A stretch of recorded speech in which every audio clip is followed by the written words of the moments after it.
принципы самореализации в жизни. Или как мне реализовать себя в жизни. Согласно Бытие 1:12, и произвела земля зелень, траву, сеющую семя по роду ее, и дерево, приносящее чего? Плод. И следующие два слова какое? Котором семя его, по роду его. То есть плод, в котором семя его, по роду его. Плод. Человек это плод. Когда ребенок в утробе матери, мы говорим плод внутри. Плод. Я плод, он плод. И написано плод, в котором каждое семя внутри себя, по роду своему в себе. Каждый плод в себе, внутри себя имеет семя. Плод, в котором семя его, по роду его, внутри его. То есть семя, каждый плод имеет внутри себя что-то. Если вы есть плод, это принцип Бога. Допустим, он положил плод яблока. В этом яблоке есть что? Семя. Мы сеем семя. Мы высвобождаем из плода яблоки и сеем это семя. И потом, когда мы сеем это семя, вырастает дерево. А потом внутри них еще много семени. А потом еще много. Вот это принцип, как Бог творил все. И все творит по этому принципу. Он создал два человека. Один человек. В одном Адаме был семя. Это семя было выпущено. А потом с этого одного Адама наполнило весь мир. 5 миллиардов сейчас. О чем это говорит нам сегодня? Каждый человек, как плод, представляется в себе семя, содерживает в себе семя величия, семя, которое должно возрастаться в жизни. Есть в нем семя, таланты, призвание, предназначение, способности. Есть в каждом плоде, в каждом человеке все необходимое, чтобы вы состоялись как человек. Не просто для себя самого, но чтобы плодиться и не просто принести плод. Но потому что каждое семя имеет способность не просто воспроизвестись, но еще возрастать, размножаться и наполнить землю. Поэтому мы все можем быть лидерами. Мы все можем состояться как лидеры. В нас вложено семя Авраама. Мы есть семя, мы есть плод. В нас есть семя. В каждом человеке есть свое семя. В каждом человеке есть свои способности. В каждом человеке есть свое призвание. В каждом человеке есть свои таланты. Есть определенные разные семена, которые в каждом плоде. Для того, чтобы вы могли стать кем-то в жизни. Точно таким же образом, когда мы смотрим на мальчика, скажем, маленький мальчик, кто-то смотрит и говорит, что ну, неудачник, какой ты. Но в этом мальчике есть мужчина. С этого мужчина есть народ. Когда мы смотрим на маленькую девушку, в этой девушке есть женщина, есть народ, есть род целый. Когда мы смотрим на птицу, мы думаем, это одна птица, но в каждой птице есть целая стая. И то же самое с рыбой. В одной рыбе, с каждой рыбой может произойти целый чего? Косяк. То же самое с нами. Не думайте, что это работает только с рыбами. С рыбой или чем-то. Нет. Написано в 28 стих Библии. И благословил их Бог. Плодитесь. Бог благословил человека как таково. Плодитесь. Умножайтесь и наполните. Кого Бог благословил на умножение и на наполнение земли. Меня. Кого? Теперь вы верите, что состояться в жизни, если ты созданный от Бога по образу Божьему, ты имеешь семя величия в тебе. Особенно если Бог, после того, как вы были созданы Богом, Бог призвал вас, нашел вас в земле, чтобы вы больше не блуждались как прочие. Если Бог нашел вас и привел вас в покаяние, Это значит, что есть двойное призвание на вас. Есть двойное место, двойное почерки Бога на то, чтобы вы состоялись и были успешными. Это предусловие, то, что я сейчас вам рассказал вам. Что я проповедую вас сегодня, это принципы, если я имею в себе семя величия, то как мне реализоваться? Как мне состояться? Я знаю, что я согласен с вами. Но, пастор, я с вами согласен. Я имею в себе семя. Каждый плод имеет в себе семя величия. В принципе, да. В принципе, Бог благословит всех людей. Я могу. Но я не знаю вообще, с чего начать. Или что делать. Какие вопросы возможны? В принципе, как реализовать самореализацию. В принципе, самореализации. В принципе, самореализации. Как реализовать себя. Если во мне есть это величие, ну как мне его реализовать? Ну, во-первых, очень важно, чтобы вы знали, что быть великими в этой жизни, быть состоятельными в этой жизни, быть успешным в этой жизни не участь избранных. Второзаконие, 28 глава, с 1 стиха по 13 стихи, написано, если вы будете следовать и тщательно исполнять слово закону этого, исполняя все, что в ней написано, я благословляю вас. При входе, выходе, на поле, доме, я благословлю скота ваше, поле ваше, плод шрева твоего. То есть любой человек, кто будет жить и тщательно исполнять слово этого, Бог говорит, не будет предела его благословения вам. Там не написано африканцы только. Там не написано американцы только. Там не написано европейцы только. Там написано любой человек, кто может. Все жизни наши пасторы, которые здесь сидят, доказывают это. Мы все были никто раньше. Все, которые пришли в эту церковь, почти мы все, когда мы пришли, мы были никто. Просто работали где-то, не имели перспективы, не имели будущего какого-то определенного. Мы просто жили как все. Но сейчас, видите, сколько за ними стояли людей. Они теперь ведут народ целый. Из никого, может быть, раньше у них не было ни влияния ни на кого, даже свою семью не могли вести, тем более еще 1000 людей. Но это состоялось сейчас благодаря того, что они слышали здесь. Благодаря того, что они принимали здесь. Почему вы можете вообще сомневаться, что это не будет стать с вами? У вас просто нету выхода. У вас просто нету другого. Пока вы будете слушать меня, вы будете обижаться, но я буду говорить. Вы будете рассердиться, я буду говорить. Если вы перестанете ходить, тогда уже вы под отчетом перед Богом. Но я буду давить и бомбить, пока не дойдет до вас. И пока вы не состоитесь. Буду толкать вас.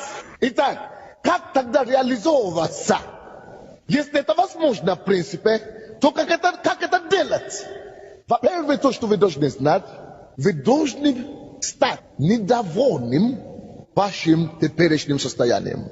Вы должны сами признаться себе, что я еще не такой, который я должен быть. Кто сейчас знает, что он не такой, который он может быть. Хорошо, по-другому задам этот вопрос. Кто из вас знает, что он еще не такой, который мог бы быть? Хорошо, теперь по-другому вопрос. Кто знает, что он еще не такой, который он хотел сам бы быть? Хотелось бы самому быть. Это первое, то, что вы должны понять. Я еще не такой, который я мог бы быть и который мне хотелось бы быть. Мне хотелось бы быть лучшим. Но я еще не достиг. Я еще не пришел туда. Это очень важно. Вот почему никто из нас не имеет права быть довольным его сегодняшним или теперешним состоянием или уровнем. Как только что вы довольствуетесь тем, что вы имеете, допустим, пастор Наташа, у него было 144. Если она скажет, слава Богу, я довольна. Завтра она расслабится, так что не будет уже то, что нужно будет. Другие догонят ее. Так только что человек неравнодушный. Человек равнодушный тому, как он есть, как он живет, к его уровню. Сам человек делает свои похороны, пока он еще жив. Хоронит себя живыми. самодовольствие самим собой, самоудовлетворение с тем, как я есть, это похорон самого себя при своей жизни. Поэтому начало прогресса – это недовольствие с теперешним, сегодняшним состоянием. Это начало прогресса. Как только что вы поймете для себя, то я хочу быть лучше. Я еще не такой, как я должен быть. Я хочу быть лучшим. Это начало прогресса. Почему? Потому что это есть то, что подбодрит вас, чтобы действовать. Натолкнет вас на действие. Это чувство должно вас привести не в депрессию, но к действию. К чему? Вот почему в Библии нету пенсионеров. А вот нет?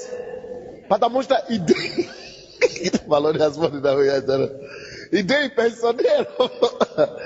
пенсионеров это то, что я уже все сделал. Я уже закончил работу. Заслуженный отдых, да, я уже заслуженный отдых. В Библии нету пенсионеров.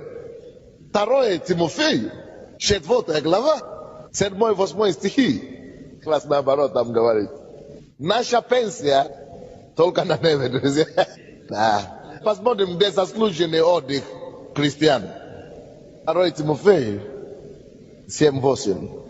Подвигом добрым я подвязался, несмотря на то, что Павел уже подвигался добрым подвигом, он уже течение совершил к этому времени, но все равно он продолжал работать. После этого он еще писал несколько книг.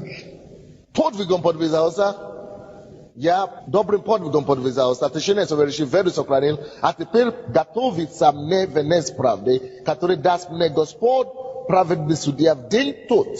И не только мне, но всем возлюбившим явление Его. До явления Господа у нас с вами есть потенциалы для умножения, увеличения, роста и распространения. Если мы возьмем семя яблока, с этой семени выросло яблоко большое, а потом мы посадили, а потом выросло, тогда прекратится на какой стадии? Не прекратится никогда. Прекратится только тогда, когда мы перестанем сеять. Точно так же, как рыбы. Если один рыба производит другой, тогда на множество, какой стадии она должна прекратиться? Никогда. Как наш способность, наш успех должен быть. Нет ограничения нашему успеху, пока мы сами не прекратимся. Нет конца этому успеху, пока мы продолжаем верить в себя и думать, что я еще не достиг. Вот почему Филиппийцам 3 глава, 17-18 стихи, Павел говорит, что совершенные должны так думать, что я простираюсь вперед, выше почести Христовой. Филиппийцам 3 глава, 12-14 стихи. Говорю так, не потому, что я уже достиг. Почему он так мыслит, что я еще не достиг? То есть он постоянно недоволен твой теперешний уровень. Потому что он знает, что если я буду постоянно думать, что я еще не достиг, я этим могу простираться еще больше вперед. И этим самым умножать и расширять границы моего успеха. Единственное, что может это остановить, либо мы уйдем от Бога, потому что если мы уйдем от Бога, тогда получается, что это то же самое, как мы вырваны из корня. Наша корень, как Творце. Бог есть наш Творец. Он есть наш корень. Если мы уйдем от Бога, мы вырвали себя из корня. Поэтому рано или поздно мы засохнем, как дерево, которое вырвано из почвы. И рано или поздно это дерево засохнет. Это единственное, что может нас остановить. Второе, что может нас остановить, если мы сами остановимся. Поэтому Павел не может себе такое позволить. И что Павел говорит? Он говорит здесь, говорю так, не потому, что уже достиг или усовершенствовался, но стремлюсь. Вот чувство того, что я еще не такой, как я должен быть, подвиждает нас, толкает нас к тому, чтобы стремиться дальше. Тому, кто я должен еще быть. Стремлюсь. Не достигну ли я, как достиг меня Христос, Иисус? Братья, я не посчитаю себя достигшим, а только, видите, никто из нас не должен посчитать себя достигшим. Если как только что человек начинает быть довольным своим уровнем, он начинает умереть и двигаться назад. Вы понимаете меня, да? Это первое, что вам надо знать, если вы хотите реализовать себя. Дальше. Я вам говорю, стремлюсь, простираясь вперед, стремлюсь к цели, почести высшего звания Божьего во Христе Иисусе. Наше звание, оно высокое, высшее звание, почести, максимально, пока я не достигну Христа. В общем, о чем речь? Наши почести впереди максимум достигаем. То есть никогда нам нельзя быть довольным сегодняшним успехом. Вот почему, друзья, когда-то я читал такую проповедь. Твой враг – это быть средним.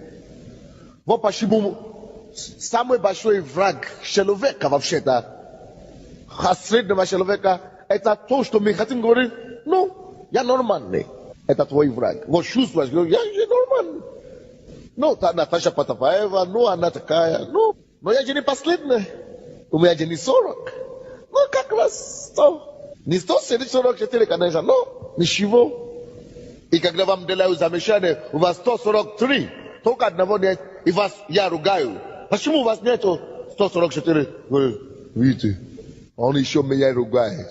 Аж как человек, который у него 30. Потому что мы имеем менталитет быть средним. Так что если кто-то вас ругает за то, что вы не достигли максимум, это не ваш враг, это ваш ментор. Это как Луша говорит. Это ваш двигатель. Человек, который вас ругает за то, что вы не достигли максимум еще, он не ваш враг. Он ваш успех.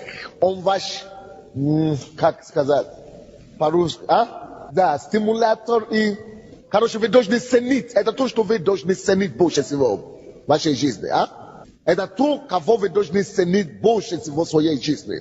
Но наш низкий менталитет, не всегда понимаем это. Мы думаем, он сделал замечание, а у него всего лишь 30 человек, а у меня 100 человек. А он еще мне сделал замечание. Я знаю, что меня не любит. Написано, кого Бог любит, кого Отец любит, кого Он что? Это принцип Бога. Вы должны ценить больше таких людей. Это ваши менторы. Это ваши, те, которые желают вам лучшего, стимулятор. Поэтому быть средним или быть как те, ваш первый враг. Я не хочу быть как те, потому что я призван Богом, согласно второе законе 28:13, я призван Богом быть главою. Это моя судьба. Я призван быть главою. Я призван быть главою. Я призван быть главою. Я призван быть главою. Мы призваны быть главою. Если я в бизнесе, я буду там лучшим и все. Если я в каком-то предприятии, я буду иметь лучшие фирмы. Если я в какой-то церкви, я буду лучшим. Я призван быть главою. Не все равно, что вы думаете. Не все равно, что люди говорят. Не все равно, как вы мыслите. Но я мыслю, как Бог мыслит. Бог говорит, что Он призван меня быть главою, а не хвостом. Я буду таковыми, как Бог говорит, что меня видит.